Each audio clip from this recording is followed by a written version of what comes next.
Hello and welcome to News Desk. I'm Amian Isif. And I'm Alex Forrest-Whiting. We're 2 days away from the Nobel Prize Committee announcing who wins their most prestigious prize, the Nobel Peace Prize, and no one has been campaigning for it quite as publicly as U.S. President Donald Trump. Let's take a look. I stopped 7 wars. Nobody thought it could be done. 3 of those wars were going on for more than 30 years. Somebody else, they would have gotten 5 Nobel Prizes. I never even got a mention. Nobody's going to talk about because they're going to talk about the Epstein, whatever. Obama came to office. They said, we're going to give him the Nobel Peace Prize. He actually said, what did I do? I didn't do anything. Nobel Peace Prize. What would happen if they really... I deserve it, but they will never give it to me. As he says there, his chances of getting it are pretty slim, but this goes way beyond just winning a prize for him. He's actually been talking about himself as a peacemaker, a deal maker, since way before he became president. It goes back to his criticisms of the forever wars that he claims started under George Bush as part of the war on terror. He used this during his campaign for president, and it goes all the way up until he became president again for his second term in January. Since then, he's made the claim that he has solved 7 wars. He's ended 7 wars in 7 months and deserves 7 Nobel Peace Prizes. So we're going to be looking into those claims as we ask the question, has Donald Trump's deal-making solved conflicts that his predecessors couldn't, and does this qualify him to be considered, at least, for the Nobel Peace Prize? And we've had some great answers to that question already in our community post, as well as some comments. I'm just going to read out a few of those. We've had a comment from Mohammed, who says, has the world forgotten about what Trump did on January the 6th? Obviously, that's reference to those Capitol riots when Trump contested the election of Joe Biden back in 2021. We have a bit of irony from quite a few of the people who are posting. This is ex-Japan Forever. Changing the name from Department of Defense to Department of War is clearly a sign of peace. O-Star Blog 101 Tech says, bombing Iran, attacking Venezuela, attacking American cities, providing offensive weapons to Netanyahu, his desire to reclaim Bagram in Afghanistan, tariffing the penguins, these definitely qualify him for the award, plus lots of emojis. Just on that penguin thing about tariffing, as in putting tariffs on the penguins, it was in reference to a decision by the Trump administration to put tariffs on an uninhabited island in Antarctica. Lots of references also to Barack Obama winning the prize back in 2009. This from Leo Gazebo. If Obama can win one after his drone strikes, why not Trump? And Web Hikers is one of the few saying that Trump does deserve a peace prize. They say the Nobel Peace Prize is neither for saints and not for good people. It serves to recognise and encourage people's efforts towards significant socio-political impacts.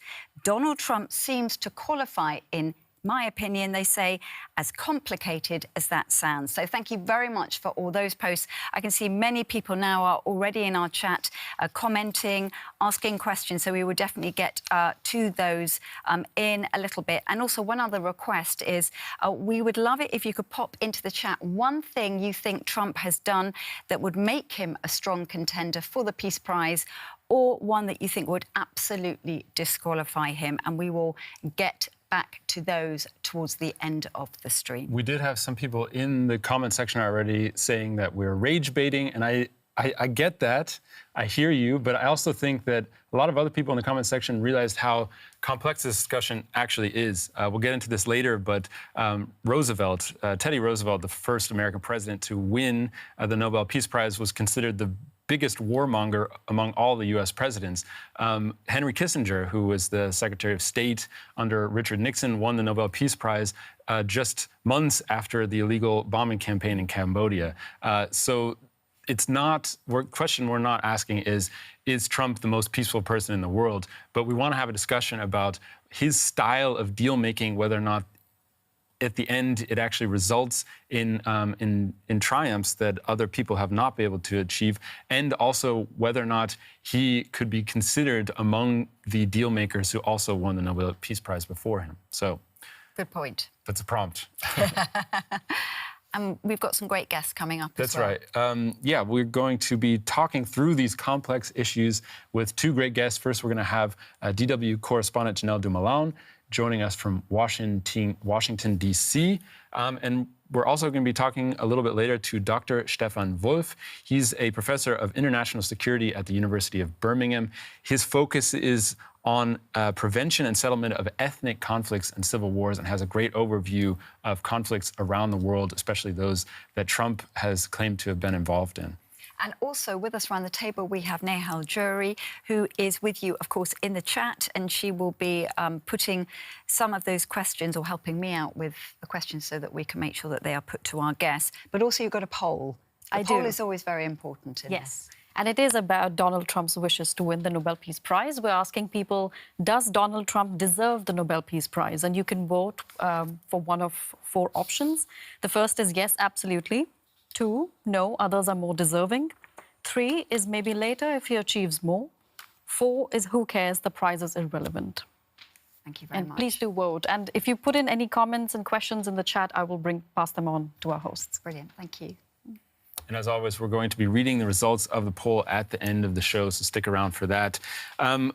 Let's talk about Trump's bid for the Nobel Peace Prize, because he hasn't made it a secret that he wants it.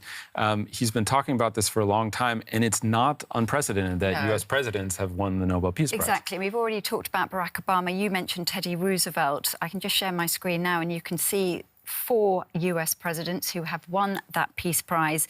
On the left, Teddy Theodore Roosevelt. He won it in 1906 over efforts to end the Russo-Japanese War.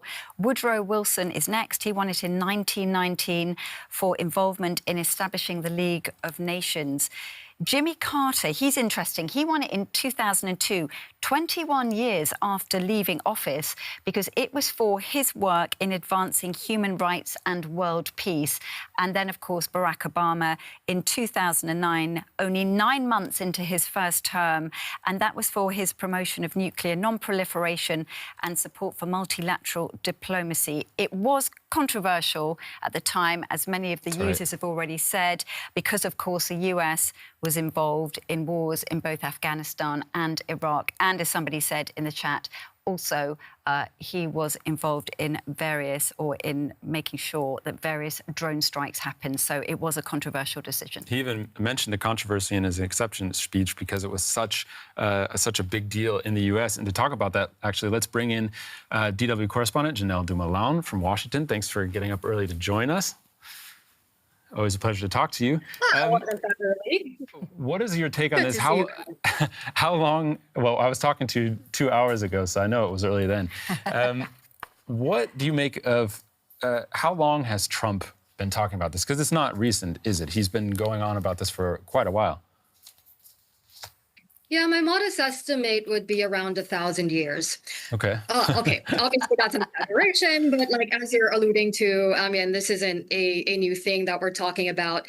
It's been pretty well documented how much he's complained about former President Barack Obama, as you said, getting one in 2009. As early as a few years after that, 2013, he had been saying that Obama's award should be rescinded. And the background of that was something that you already talked about with the drone strikes. And, you know, as you said, there are these arguments about how deserved Obama's prize was so early in his term, 9 months in his term, I believe it was. But in any case, President Trump really does often talk about how he feels that Obama did little to deserve one, while Trump, actually does things. His deservingness of a Nobel Peace Prize has sort of long been a feature of his speeches. I don't know if you remember this, but there was this moment back in 2018 during his first term. It was middle of the year, around April. He was in Michigan. He was giving a campaign-style rally. You know that he likes campaign-style rallies even after he's won elections and he's been in office for a while. That's something that he likes to do. He had skipped the White House correspondence dinner to be there. And while he was giving the rally, his supporters were shouting, "Nobel, Nobel, Nobel." And that was because Trump was coming off the back of this summit between North and South Korea, right? And it was the first meeting between North and South Korean leaders in over a decade, I want to say. And so it was a meeting that was really heavy on the symbolism. You had those leaders crossing the DMZ, and Trump really wanted to claim that moment. And I think that was one of the key moments where he really ramped up this campaign for a Nobel Peace Prize in earnest. So again, that was in 2018. And we have the benefit of hindsight now that we know that that did lead to some de-escalation for a while. Since then, we know that denuclearization has not exactly been achieved on the Korean Peninsula. But I'm bringing it up because there's something about that moment in 2018 that feels familiar to what we're feeling today. You also had world leaders at that time sort of agreeing with Trump, saying that he should get the Nobel Peace Prize. Moon Jae-in of South Korea said that. I think Foreign Minister at the time of the UK, Boris Johnson, also said that. And now, of course, you have in this year, 2025, Armenia, Azerbaijan, Pakistan, Israel, and so on. I'm sure you'll get into it, saying that they think that Trump should win the Nobel Prize. So it's been a long-running fixation of his, but I think this is, as you've been saying, less about whether he deserves it on the merits of his foreign policy achievements.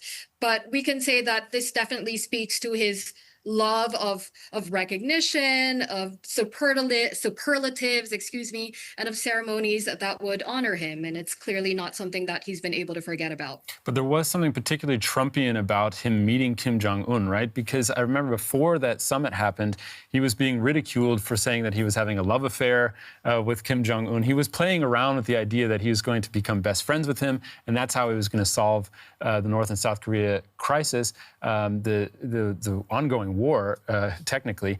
And he was kind of ridiculed in the press among his opponents by saying that there's no sense in meeting a dictator as bad as Kim Jong-un.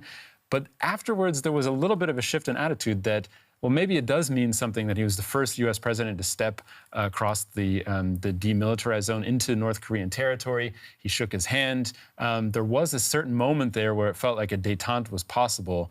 And so maybe you could talk us through that. Trump does have a kind of particular style of deal-making, doesn't he?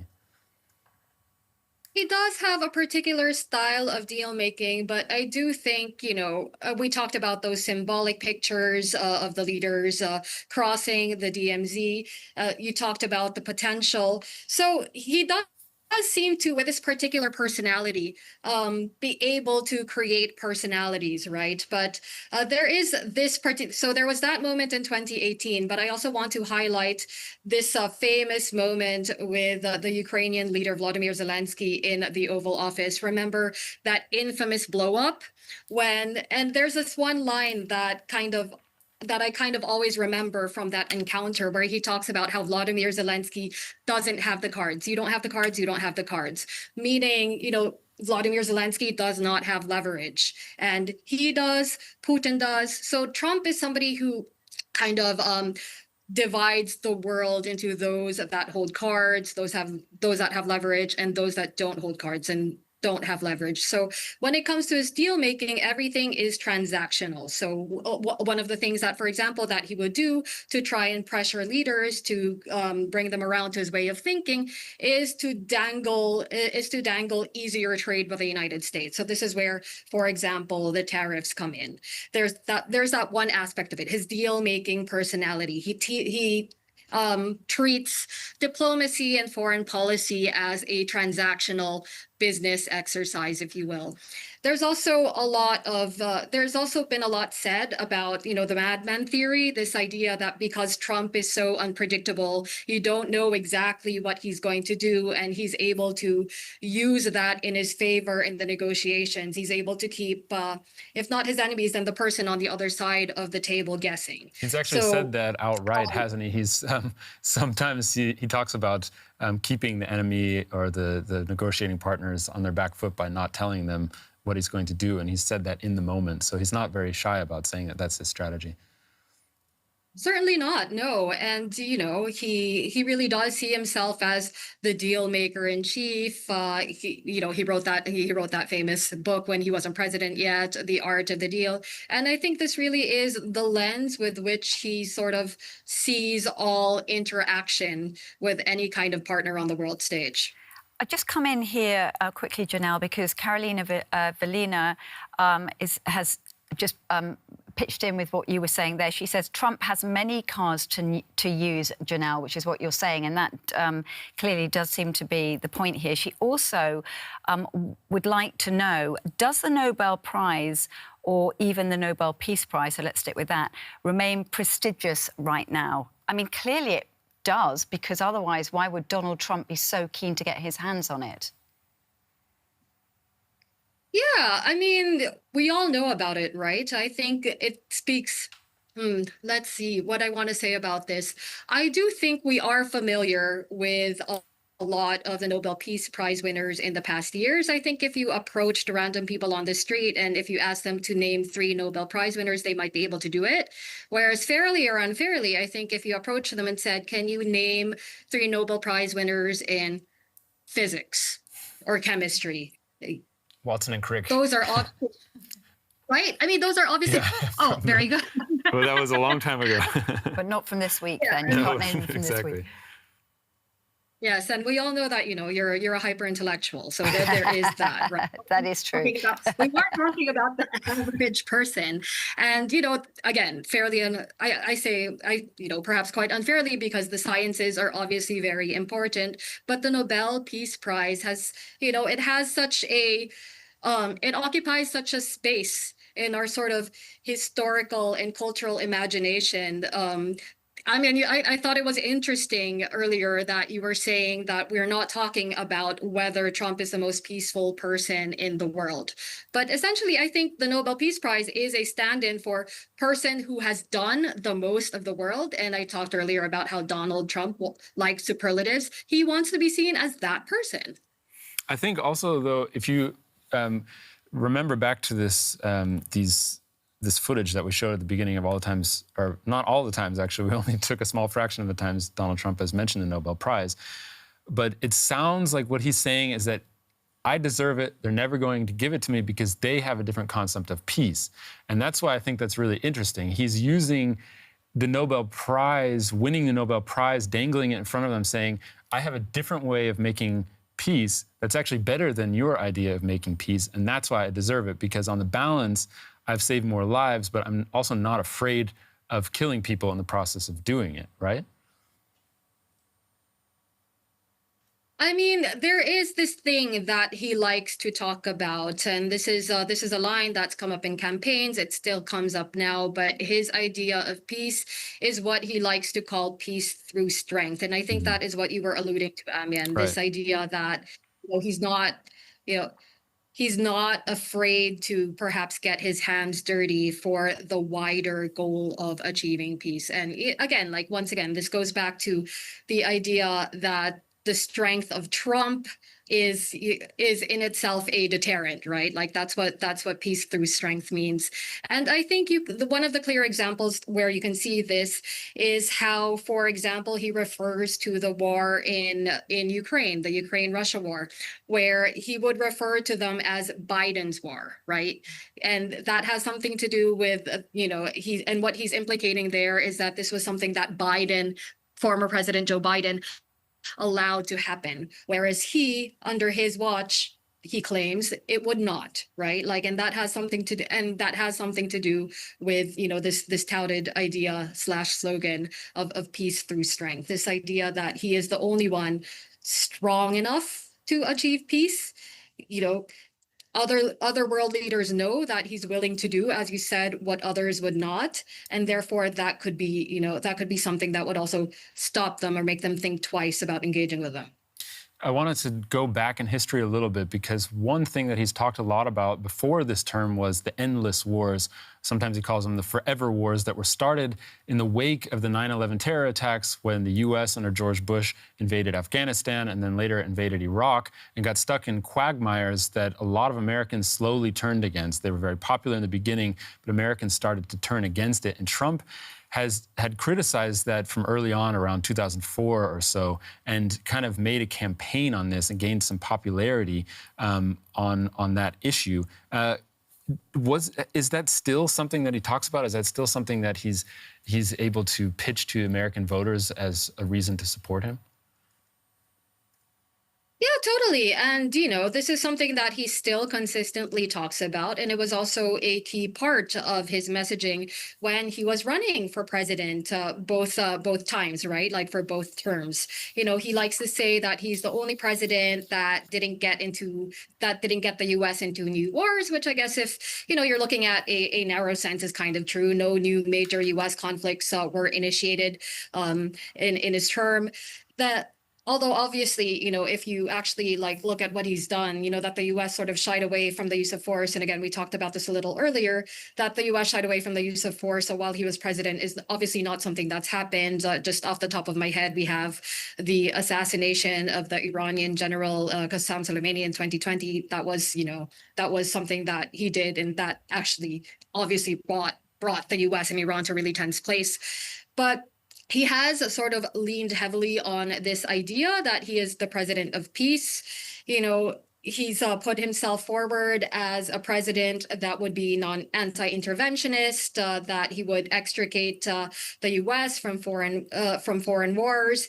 And I know I've talked a lot about sort of slogans and peace through strength and all of that, and I want to bring up another one, which is America First, and in part that is what America First means, right? So not getting bogged down elsewhere.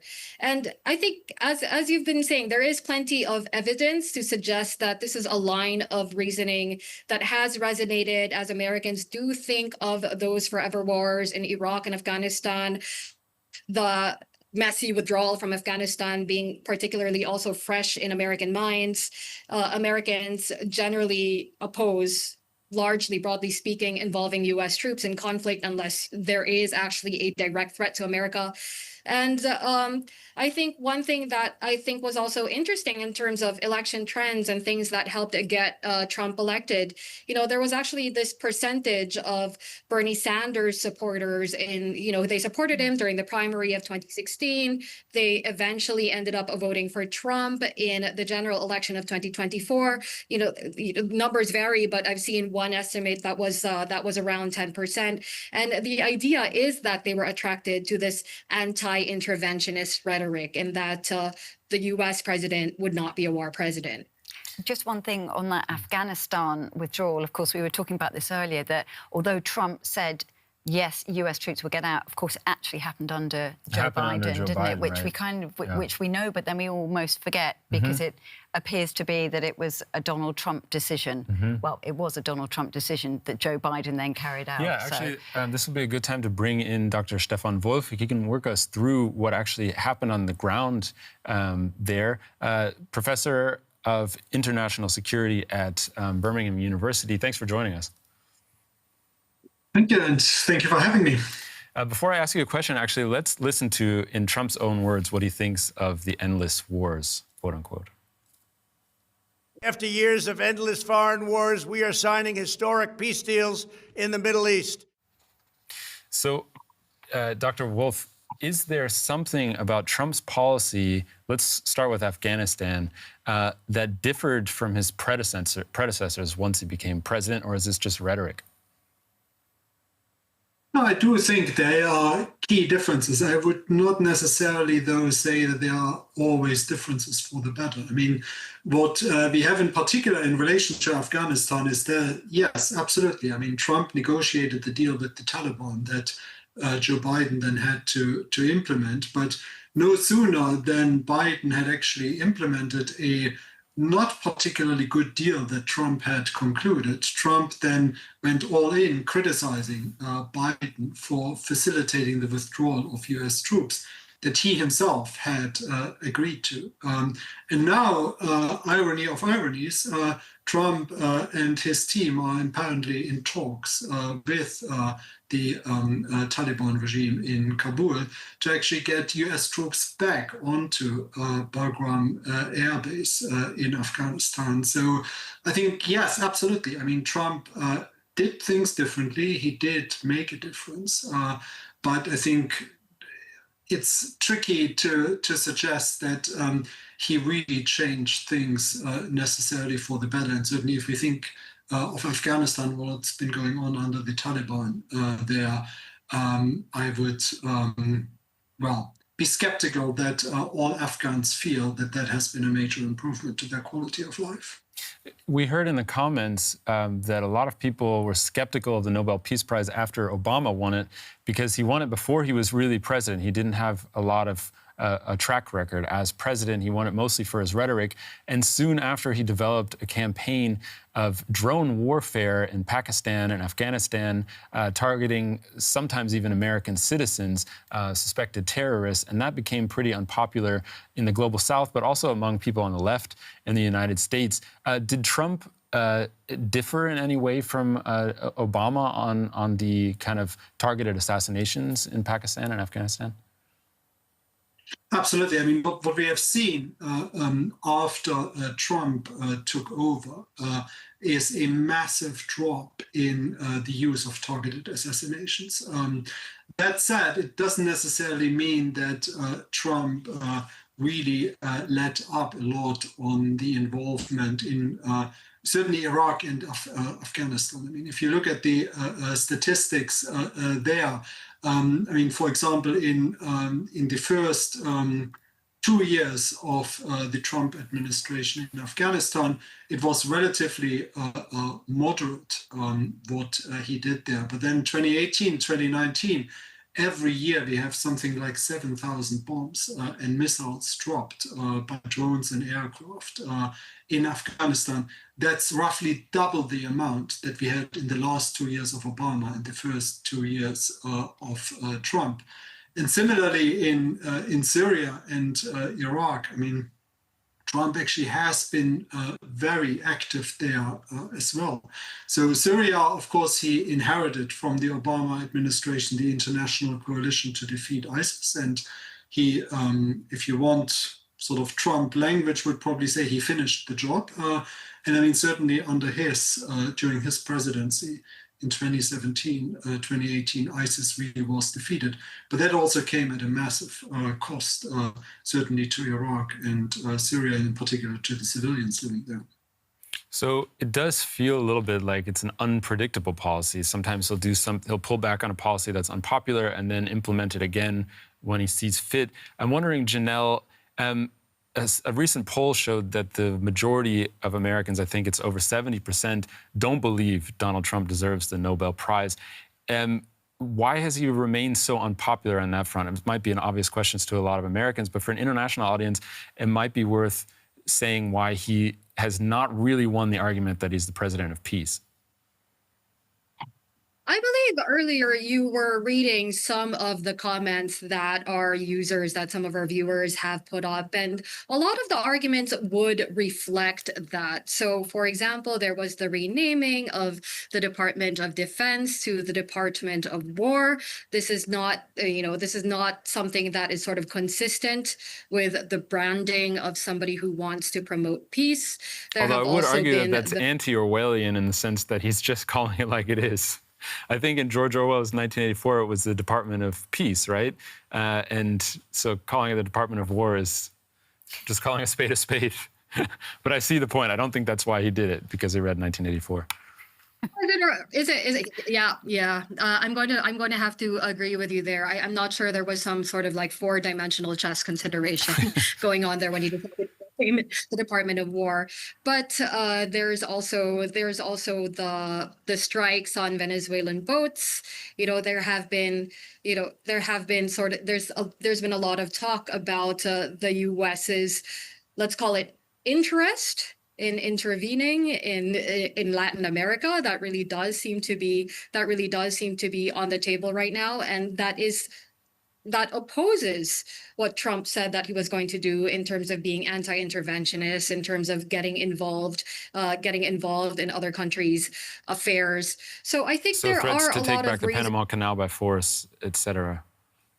Greenland is another one, not of course that of course isn't Latin America, but he's looking more northward there. He had expressed plans to take over Greenland. Yeah, so there are all these things. He wanted to annex Canada, make it the 51st state. This is something that he brought up as recently as yesterday when the Prime Minister of Canada was here, Mark Carney. So there are many reasons that Americans could point to that would kind of lead them to say that he, at the very least, is not in the typical mold of your Nobel Peace Prize winner. And there are a lot of comments coming in on our chat. Thank you, everyone who's putting those in. Lots of them are answering the question, which we'll come back to later, about whether there is one reason why Trump may deserve a Peace Prize or what could be the reason why he definitely does not. But I'm saving those to a bit later. But just want to bring this one in. Robert Schindel says, I'm pretty sure the Nobel Peace Prize is also about peace between nations. The only thing that he's done for that is unify the world against the US, worsening the situation in countries like Ukraine and Gaza, etc.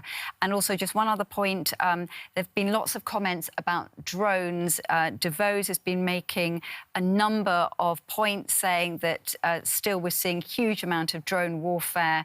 It's been going on for some time, definitely increased. So, yes, we accept that point, DeVos, and we're certainly not saying that it hasn't.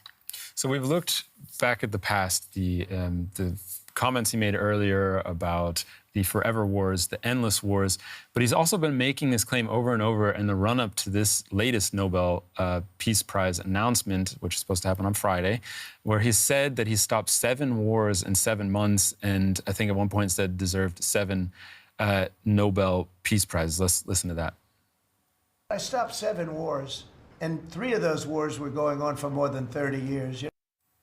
So I want to turn to Dr. Wolf for this. I know we could go through all 7 conflicts and try to look at whether or not there's any truth behind that, but I want to pick out a few because some of them stand out to me. The first one I want to look at is maybe his strongest case that he's stopped a very long ongoing conflict.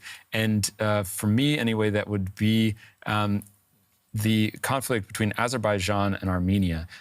We can also listen to the leader of Azerbaijan president, in a meeting at the White House. Let's take a listen to that.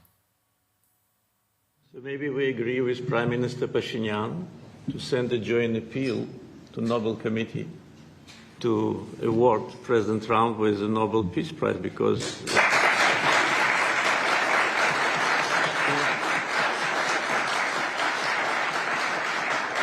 from the leaders of the countries which were at war for more than 3 decades, having this historic signature here, it really means a lot. This is tangible result of President Trump's leadership.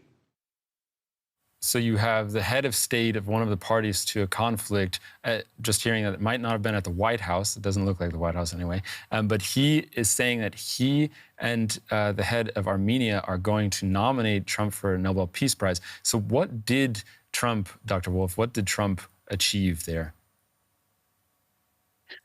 Well, that's not really clear. I mean, you had a very interesting program just after that historic meeting in Washington between Armenia and Azerbaijan and then Trump, as we have just seen on the clip. And it's not very clear what Trump did, certainly, to achieve peace there. What he certainly has done is he has secured some leasing rights for the United States to develop transport infrastructure in a strategically very important small corridor that connects Azerbaijan to what is called an exclave of Nakhchivan, which sits sort of to the west of Armenia, between Armenia and Turkey. And that corridor, the so-called Zangezur corridor, runs right along the border with Armenia and Iran.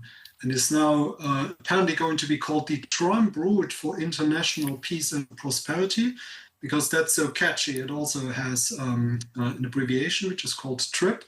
One of my colleagues last week said, yeah, it should be called Ego Trip, probably in reference to any of the three leaders there. So I think in that sense, what Trump has done is potentially put something in place which will secure both a US presence in the region and a presence that will have both economic benefits for the South Caucasus as a whole, certainly for the US, but it will also act as some kind of assurance to both Armenians and Azerbaijanis that they will not go to war with each other again. And potentially, I mean, if you wanted to play sort of a really multi-dimensional geopolitical chess game, it really consolidates also potentially the sort of isolation of Russia sort of on the southern flank, because it aligns very much with sort of Turkish reach into the South Caucasus and across the Caspian into Central Asia, potentially disrupts north-south corridor between Russia and Iran.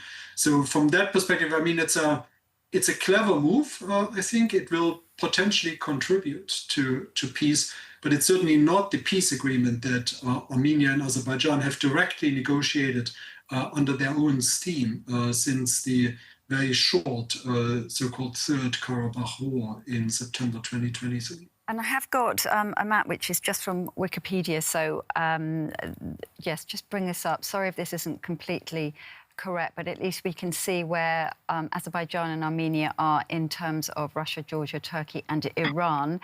And also, it was interesting, wasn't it, when Trump was talking about this, because he did get the names wrong and at one point brought in Albania by mistake and what was Cambodia. The other? And Cambodia, that was the other one. And then found it very difficult, I think, to pronounce Azerbaijan, which, to be fair, it doesn't necessarily roll off the tongue. That's right. But he didn't always perhaps do such a good job with his diplomacy in that. Anyway. Well, I think what Trump would say is winning so much that he's getting tired of winning and can't keep up with all that. With 7 wins, you mean? That's right. But maybe actually, since it is confusing for a lot of people, which 7 conflicts he says he solved, we have a list that we can look at. This is the claim he's making. And he said, we started off with Armenia and Azerbaijan.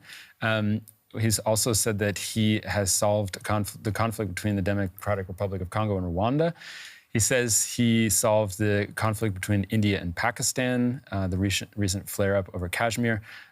He says he solved the conflict between Israel and Iran, then also Cambodia and Thailand, Egypt and Ethiopia, which was not a conflict. It's a dispute over the water from the Nile, and also the conflict in Serbia and Kosovo. And just to interrupt you, Nehal got there before you because she put it in the chat, very clearly labelled, so that was useful. So it's just can refer back to those if you want to see where those conflicts are. There's another conflict on that list that I want to point out because I think it's very telling in Trump's claims and the way he positions himself as a deal maker, and that's the claim that he's solved a conflict between Rwanda and the Democratic Republic of Congo. We have a clip of Donald Trump talking about that, if we could play that now.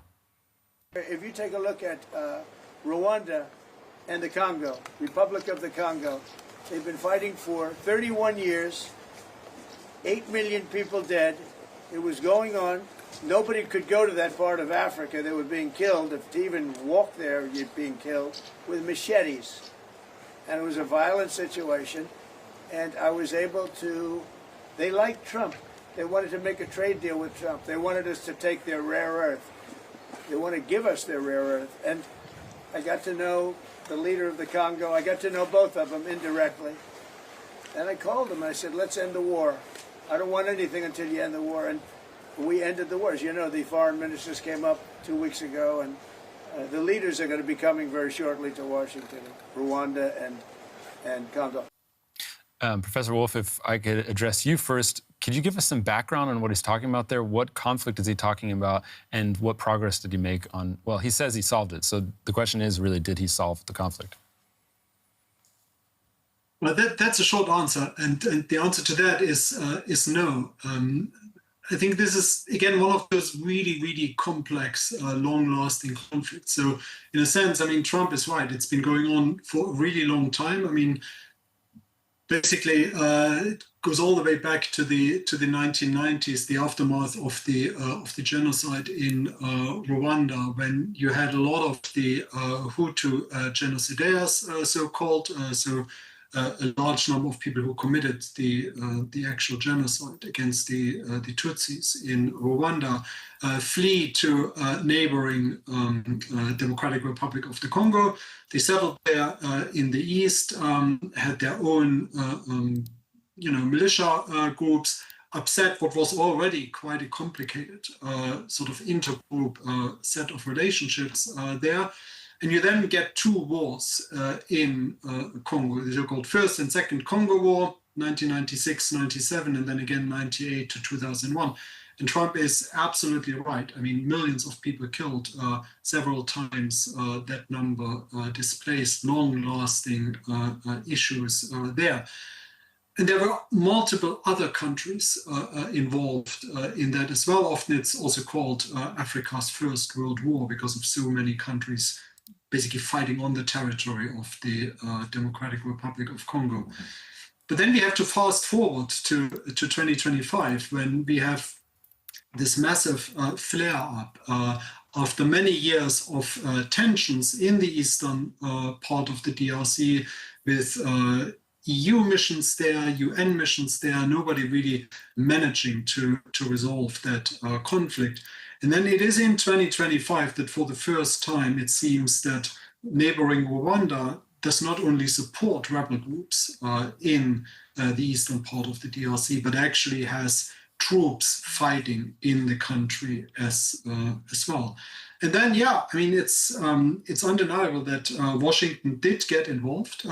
They brought the parties together. I mean, there were others involved as well. I mean, Qatar has been quite prominent again in trying to actually mediating the peace agreement that Trump talked about, because what he achieved was basically a ceasefire and a commitment that there would be further discussions about a peace agreement. But none of those have come to fruition. And in fact, all the latest information that we have from the region is that everybody is rearming, regrouping, and basically getting ready for the next round of fighting. And Nile Chativerdi has said in the chat, he said we should talk about this. Obviously, we are, Nile. And he makes this point as well, that violence continues with so many still being killed since that agreement was supposed to have been reached. But he makes the point, but because it's in Africa, no one cares, not even the guy who wants a Nobel on their expense. And I guess that is a point, isn't it, that there are other wars going on across Africa, and it is certainly a continent that probably doesn't get the same amount of focus as others do. So point taken there, Nile. And I wanted to ask Janelle a question. Just looking at what Trump said there in that little clip that we played, he basically made his pitch to the American public, I feel, when he's talking about this. He wants to emphasize that he won something for the U.S. as well, saying that they basically, the deal he made was for rare earths. So just looking at this, it really feels like Trump is making an argument that he has a particular way of doing deals that only he does and only he can achieve. Maybe you can break that down for us a little bit. Yeah, I mean, I talked about this. Earlier already when it comes to this idea of America first. We're only going to get involved if it benefits Americans, and this is something that you can see with a rare earths deal. If you remember, there was also this discussion that has come up and kind of fizzled away, or become less prominent in the. Less prominent in the discussion around minerals, securing minerals in Ukraine. Part of his interest in Canada also has to do with rare earths and minerals in Canada, and Greenland as well, when he talks about annexation. So there is this idea that whatever he does in terms of involving himself with the affairs of other countries or conflicts in the other countries, it's sort of seen through the lens of securing a win for America, as you say. And that has, again, to do with his spectacular deal-making powers. I actually had a question for the professor, if that's okay, because I was listening to you talk there, and I can't help but wonder, whenever he says he has solved a war, he has solved a conflict. Since we were talking about the DRC just now, maybe we can just take that as an example. When he says he solved a conflict and he hasn't, what sort of material bearing does that have on the conflict, if any? Does it make it worse? It's very I mean, I think the first thing that I would say is, I mean, the quote that you just had from the chat, that nobody cares about Africa. I don't know. I mean, that may or may not be true. I mean, it probably also depends on the time of day, whether people pay much attention to Africa. But we also have to realize that not just in Africa, but a lot of the other conflicts where the US has been involved, sometimes for decades, they are not that easy to resolve. So I think on the one hand, yes, I mean, the US still has a lot of pulling power to at least bring different parties together, threaten them, coerce them, entice them to make deals. But ultimately, I think we also have to realize that at some point, it is the leaders of those countries who have to take some responsibility and actually make these deals stick. And again, I mean, taking the example of Rwanda, DRC, I see absolutely no incentive, no commitment by any of the leaders there, nationally or more locally, to stick to that deal. So I think from that perspective, there's a limit what even somebody like Trump can do. And the other point that I think is worth making is that absolutely, I completely agree. I mean, there's always this America first deal making. It's, good, profitable for the US in a lot of things that Trump says.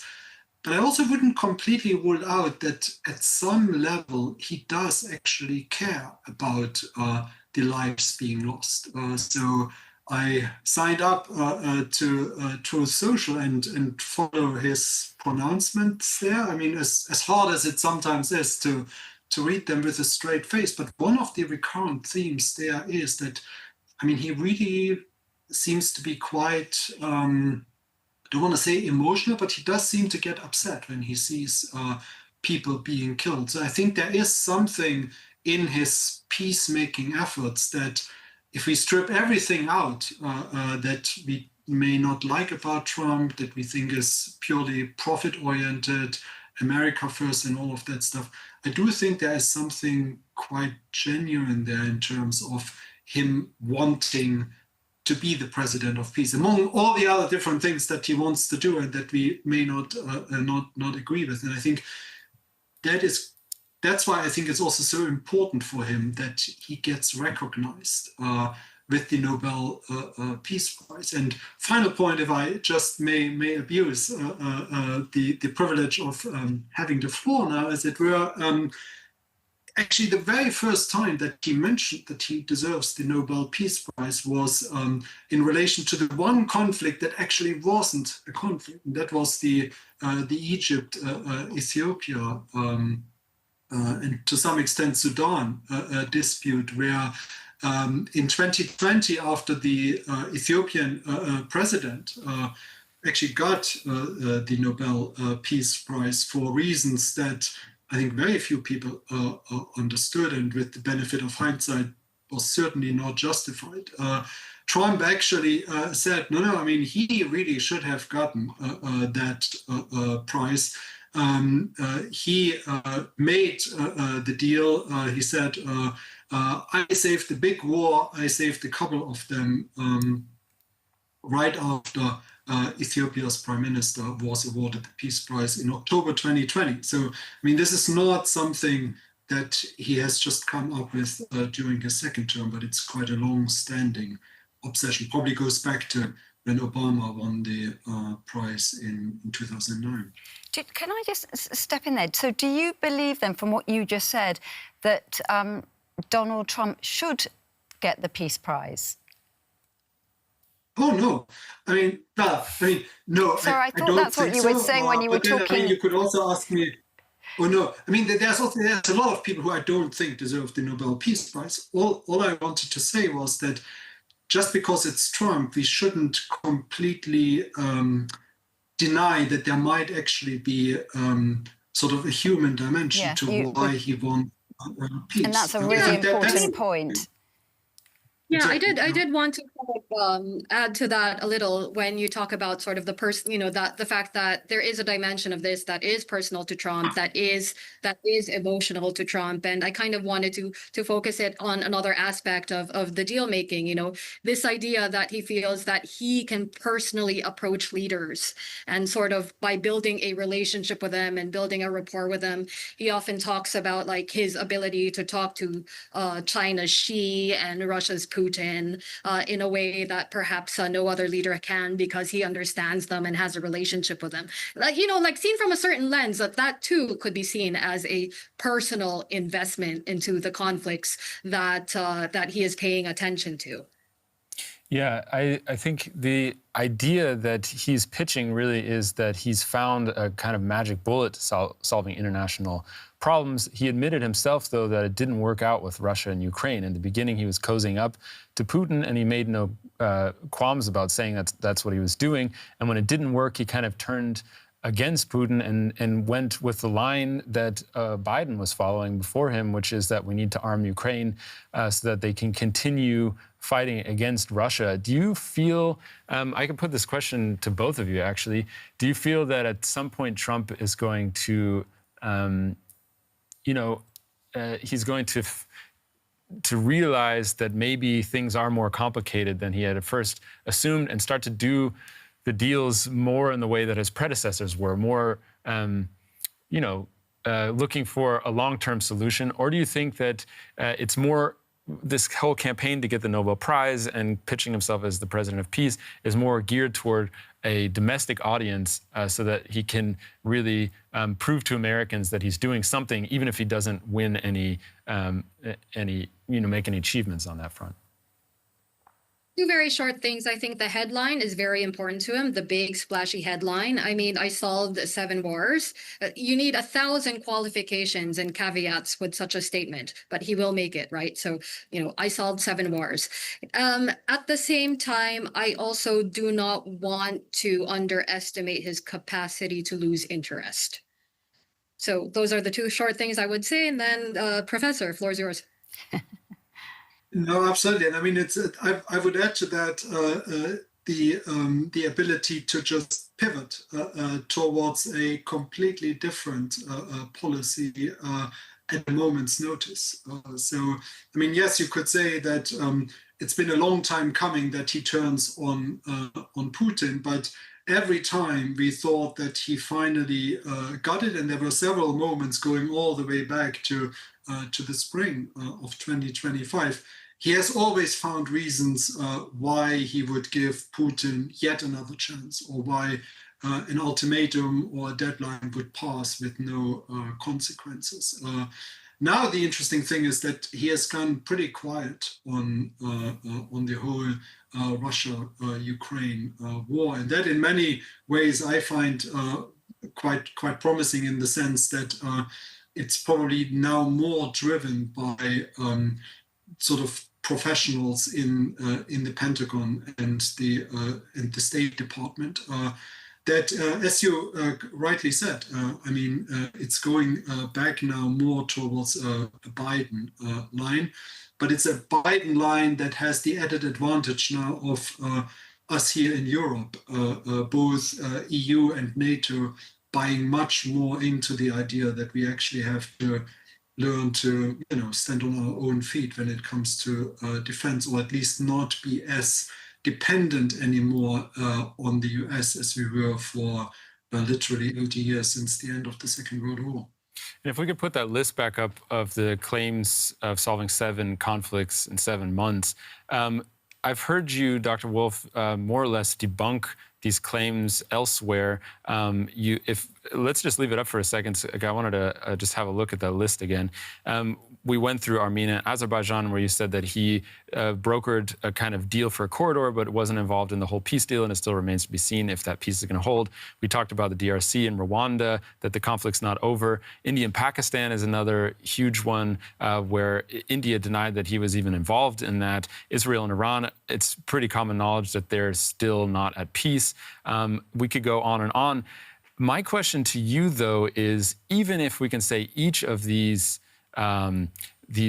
conflicts that Trump claims to have ended are not exactly either conflicts or not ended, just this list, does that represent, I know you're not a U.S. expert, but does that represent an extraordinary effort on the part of a U.S. president or an international leader to solve longstanding conflicts?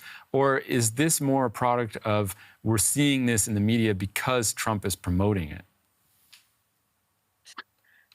Well, I mean, that depends on sort of what you mean by sort of peacemaking efforts or conflict resolution efforts. I mean, the U.S., because of its standing in international affairs, has always been involved in mediating in multiple conflicts at the same time. I mean, you can go back to the 1990s, look at the former Yugoslavia. There's been constant efforts in the Middle East by pretty much every U.S. president since the creation of the state of Israel in 1948. There has always been involvement in Africa, a lot of it very often under the radar screen, partly because, as one of your listeners or watchers said, nobody cares that much about Africa. The US has also been involved a lot in the so-called Western Hemisphere, in particular in the conflicts in Central America and South America. So from that perspective, it's not unusual.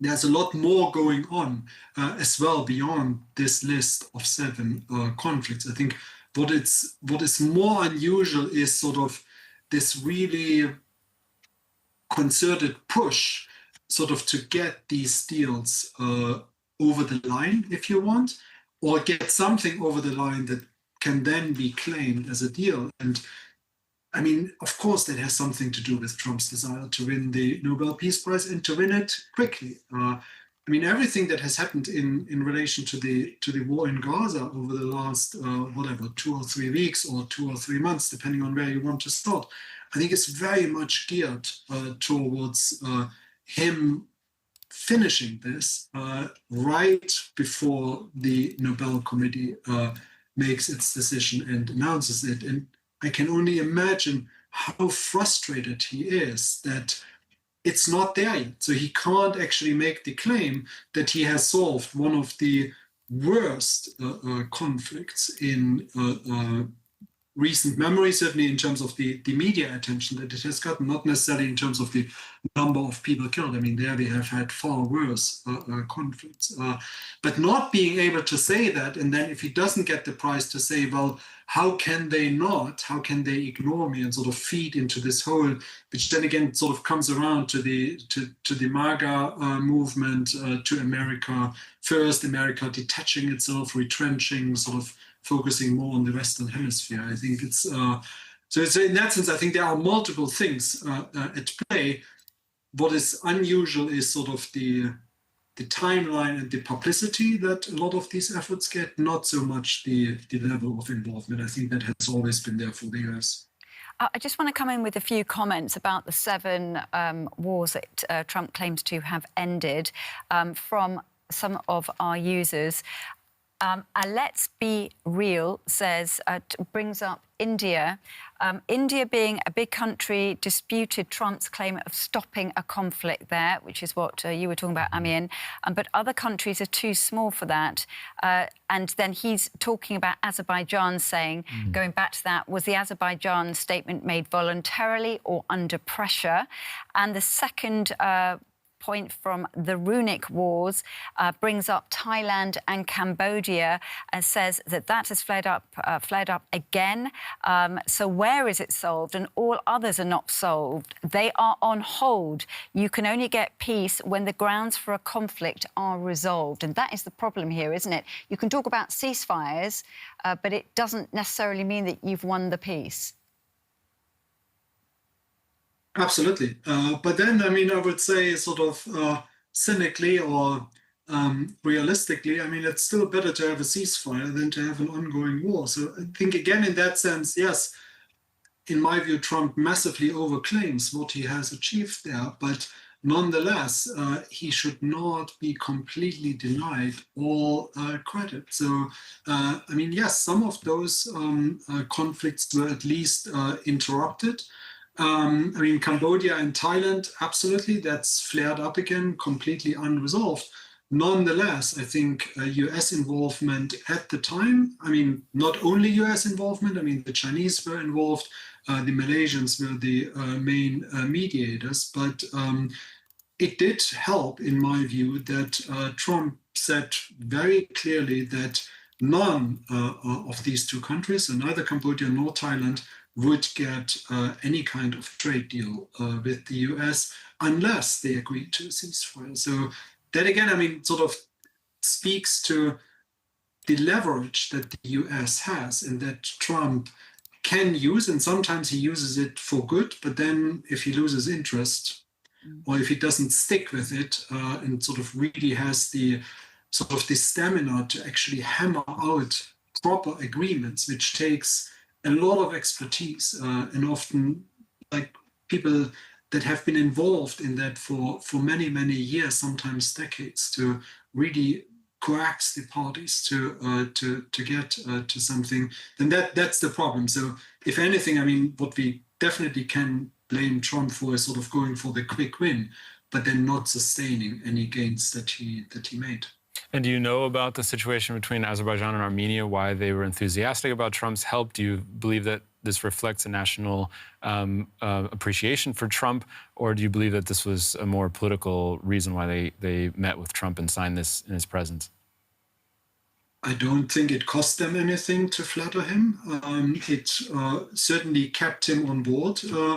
And I mean, just remember February 28th in the White House and the absolute PR disaster that was the meeting between Trump and Zelensky. So I think a lot of world leaders have learned from that. And they play to Trump's ego. And they do that, I mean, in the same way that Trump does America first. Aliyev probably did Azerbaijan first, and Pashinyan did Armenia first, or whatever sort of their more narrowly defined interests are. So I don't think anybody coerced them to do that, unless you want to say circumstance coerced them. So they were sitting there with Trump and they knew that they needed to play nice. Yeah. I have a quick question for you, Professor, from Nile Chaturvedi, if that's okay. He says, do you believe that there are so many conflicts? Do you believe so many conflicts and the state of the world represents that this post-1945 system designed by the United States is creaking, if not collapsing, and with it eroding US hegemony? I know that's a very philosophical question and probably that could take you some days to answer, but I don't know if you have a shortish answer to that. I would love to spend a couple of days with you on the show. No, I mean it's absolutely correct to say that. It's just, to my mind, partly also of the US's own doing, or the West's doing more generally. So obviously, I mean, there is no reason for Trump to simultaneously when he tries to make all of those deals, really go after long-standing US allies. I mean, what I really worry a lot about is the future of the transatlantic relationship. And the transatlantic relationship was always the bedrock, not just for European security during the Cold War, but certainly for a lot of the positive things that came after the Cold War. But then, to an extent, there was this overreach by the US, by other countries in the so-called global West, that really often smacked of hypocrisy, double standards. I mean, think of certainly the invasion of Iraq in 2003. Some people would argue Afghanistan 2001, sort of the aftermath of that. Look at the very differentiated response to the Russian aggression against Ukraine and the Israeli war against Gaza. So all of that, I think, has very much contributed to this unraveling of the international order, alongside the fact that Putin clearly smelled an opportunity here and ruthlessly exploited it. And then you have the rise of China and sort of the very difficult relationships between China and the US. So what we used to call the unipolar moment after the end of the Cold War, with only one superpower left, the US, that's no longer the case. And that's partly because of US decline, objectively, but also self-inflicted to some extent. And then the rise of China and other so-called middle powers, including India, which we have mentioned a couple of times. So yes, US hegemony is definitely over, but nobody knows what's coming next. And sitting comfortably here in Birmingham, I actually think whatever will come next will not be as good as what we had during those past, whatever, 30 or potentially 80 years. I want to wrap up with a question that we kind of started with, but looking at the future. Let's say Nobel Prize Committee has already selected their winner for this year's Peace Prize. But let's make a theoretical question. What would it take? And I'll first ask Janelle, I'll frame it in terms of what would it take Trump to do to convince those 70% of Americans that he is the president of peace, that he deserves a Nobel Peace Prize? Well, I guess, like, if he wanted to get the Nobel Peace Prize, it's really the committee that he has to convince. And I guess if you've convinced then you can make a pretty good case to the American people. I don't know if you guys did this earlier, but I was actually looking at what the sort of very general criteria for getting the Nobel Peace Prize is. And if I could read it, it's honoring those who have done the most or best to advance fellowship among nations, the abolition or reduction of standing armies, and the establishment and promotion of peace congresses. Now, I have no insight into the Nobel Committee. I don't know how much they still hold that criteria. But if we were to break it down a little bit, advanced fellowship among nations, famously multilateralism, I wouldn't say hating, but let's say multilateralism shy or hesitant Trump. Perhaps that is not famous for pulling out of multilateral agreements as well. The abolition or reduction of standing armies, and the establishment and promotion of peace congresses. I feel like, when he says he solved those 7 wars, I think that's the leg that he's standing on there, without precisely knowing the definition of peace congresses. I do think he has not made a case to the American people that he is the anti-interventionist president. Although when he makes those splashy headlines about solving 7 wars, having gotten the US out of wars, and no new wars starting out of his watch, I do feel like that is those are headlines that Americans do absorb. but at a time where they do see him heavily involved still in crises that do not end, because that is the nature of these things. They are intractable and they do not end, at a time where Americans are also facing what they feel are their own domestic crises in the US, with the cost of living especially high in their minds.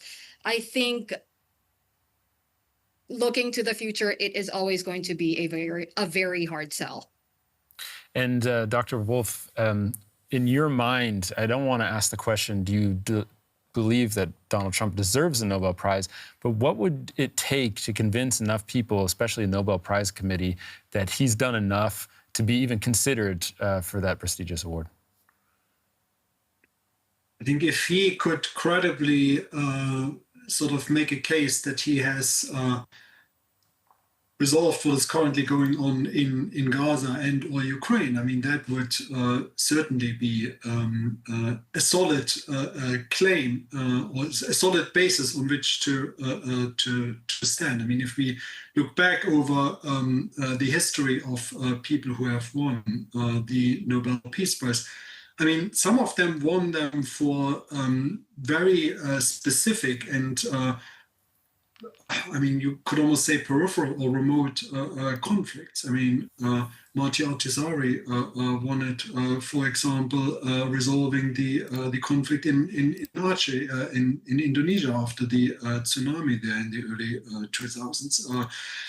On the other hand, I mean, we have had the award of the Peace Prize for much bigger conflicts as well. I mean, closer to home here for me, I mean, Nobel Peace Prize after the Good Friday Agreement in Northern Ireland. So I think all of that that's where sort of what you need to sell to the committee. On the other hand, I mean, sometimes it's also if the competition is very weak. So I mean, if it's not a strong year of nominations, you might be able to get away with something that is maybe not outstanding in the broader context, but certainly would be considered as the strongest case in an otherwise weak field of candidates. So I think, in a sense, I would not have put it completely past the Nobel Committee to have given the prize to Trump if he had actually managed to either bring a sustainable end to the war in Ukraine or to the war in Gaza, or even both. But with that far away, I'm not a betting man, but if I were, I would say he's not going to get it this year. Okay, Dr. Stefan Wolf, thanks so much for your time. Thank you. And DW correspondent Janelle Dumalon, so good to see you, as always. Thank you so much. Perhaps there's a case to be made for a Nobel Peace Participation Trophy, but I don't think he wants that. Consolation prize. Good point. Thank you. Okay, thanks again. And we did obviously put in the chat, we were asking people whether you could think of a good reason why Trump would deserve a Peace Prize and why he would not. I have to say that a huge majority have said he would not. Let me just pick a few. We have AG saying the fact that the US is supplying most of the weapons used in Gaza should alone disqualify Trump. Annie says disqualify, how he talks about Democrats dehumanizing his own citizens and being convicted of crimes himself. Let's Be Real says absolute disqualification, and again talks about Gaza. There's a lot about that. And just to make sure that you know that we are being balanced here, Me141 says, I would want to give it to Trump. I'm not against those who are qualified for it being sidelined, but the world needs peace of mind from this American president. I think that's possibly a bit tongue-in-cheek.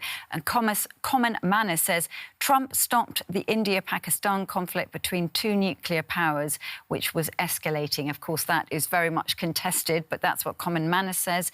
And am I allowed to just say one quick one, a funny one, which I thought was quite funny anyway, from Let's Be Real again, saying, Trump Trump deserves the Nobel for literacy, for contributing new words to the language, such as biggerly, and also liberating us from rules of grammar, particularly covering several topics in one sentence. I thought that was worth mentioning at the end. Big and beautiful. I also noticed people were mentioning the strikes on Venezuelan boats coming from Venezuela, allegedly bringing drugs to the United States. It's an interesting question. It does, to me, seem like a blatant violation of the order, like justice and the rule of law to kill people for a nonviolent crime. And the question is, can you be disqualified from the Nobel Prize, right? So really, even if you let's imagine he brought an end to the war in Ukraine, he brought an end to the war in Gaza, but could he still be disqualified for something that's a blatant violation of human rights? So that's a question I guess that's up to the committee. Think about. That's up to the committee, and 5 people on that I think committee. they do consider things like that. I think there's also been talk that he would be disqualified for not believing that climate change is real, which is why Al Gore, the U.S. vice president, won the Nobel Prize after he was, I think it was while he was vice president or after. Anyway, he won it for promoting the knowledge of climate change and working against it. So a lot of good questions. Yeah, out loads there. of questions, We have our own question. Yeah. Oh, yes, we have our own question. But yes, but thank you very much for that, because there were lots. I didn't manage to read them all out. So thank you very much to everyone who put comments in, and particularly on that question that we were asking. Yeah, I mean, you really see that skepticism also in the sort of answers we've gotten in the poll. So we asked, does Donald Trump deserve the Nobel Peace Prize? And 61% of the people who voted, we had 264 people voting. 61% of the people said no, others are more deserving. And a few names have been thrown in. Somebody talked about climate activist Greta Thunberg, that she would be deserving. Someone else spoke about Palestinian activists who are fighting for a better future in Gaza. 19% of the people voted yes, absolutely. So they would like Donald Trump, or they believe he deserves. 19, okay. 19. Yeah. 11% of the people think maybe later if he achieves more, and 9% say, who cares, the prize is irrelevant. But mostly a large group of people saying, no, there are other people who deserve this more. And quite interesting that people saying that the prize is irrelevant, because that was, again, something that was coming out in the chat, wasn't it? That it is irrelevant, that it's gone to people before who didn't deserve it. So quite a lot of skepticism about that. That's right. And if you believe strongly enough, you can actually bet online whether or not Trump could win the Nobel Peace Prize. I looked at this myself. He has very bad odds, but surprisingly, he's ranked pretty high on there, just because there's so many contenders for the prize that nobody is really outstanding as having really good odds for winning the prize. Nobody really knows who's going to win it anyway. I mean, just very quickly, if you can share my screen. No, this is from Polymarket. If you put $1 on and said yes, for yes, you would win more than $41. If you have no, you would win 2 cents. So, yeah, they're not very good odds for believing that he's not going to win. So you could, if you really believed that he's not going to win it, put your life savings on it and make a little bit of money. But that's not the question we were asking today. We're asking whether or not Donald Trump, if his deal-making was actually making breakthroughs in areas where his predecessors weren't able to. And thanks for joining us on that discussion. A lot of great input, as always. Yep, and we will be with you this time next week. You can check what we're going to discuss on our community post about 24 hours before. So we're looking forward to seeing you then. Bye-bye. Bye-bye.